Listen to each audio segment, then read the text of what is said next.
from the Parent Plus team. I just wanted to share a few thoughts with you about rational fear versus irrational fear. Something happened the other night with my son Kai, and I just wanted to share it with you. I always check on the kids before I go to bed, and it was about 11 o'clock at night, and I went in his bedroom and he was laid wide awake in bed, and I said, what's the matter? Why aren't you asleep? And he said that earlier on in the night he'd been flicking through the channels on the TV and he came across a news bulletin about the Russians invading our airspace. And this kind of started his little mind working and thinking. Now, for some children, that might be quite an irrational fear, to have a fear about war or us being invaded or something. But for Kai, it is a rational fear. His older brother has recently just come out of the army after 10 years. He did 4 tours of Afghanistan. His elder sister's still in the RAF, and she's been out to the Falklands and things. So he knows that even though we're not at war, we send our troops to foreign countries.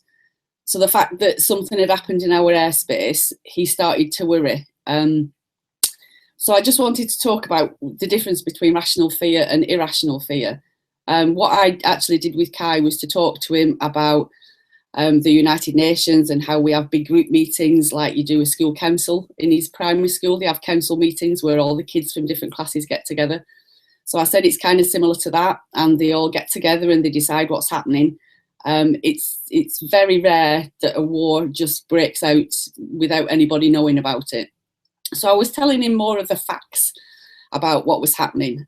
He's been involved in part of being a services family since he was 1 year old. He was 1 when his elder brother joined up. So he's been involved in this and he knows about it. The services are usually brilliant at supporting kids when mum and dad go overseas on tour, but he's got older siblings, so he kind of misses out on that support. So it's really important for us as a family to give him the support that he needs, especially when he's worrying about things. So I just wanted to talk a little bit about that. For example, you might have a child that worries and has a fear of spiders. You might have one that has a fear of snakes.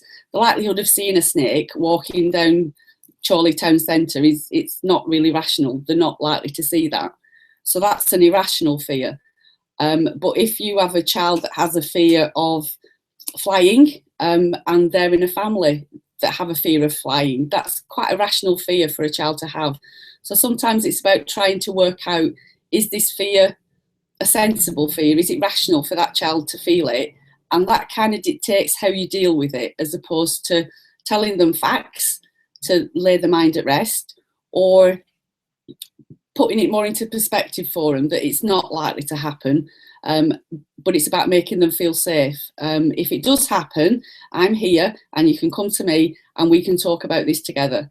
So I just kind of wanted to share that with you. So bye for now, and no doubt I'll be doing more Quickie videos soon. Take care.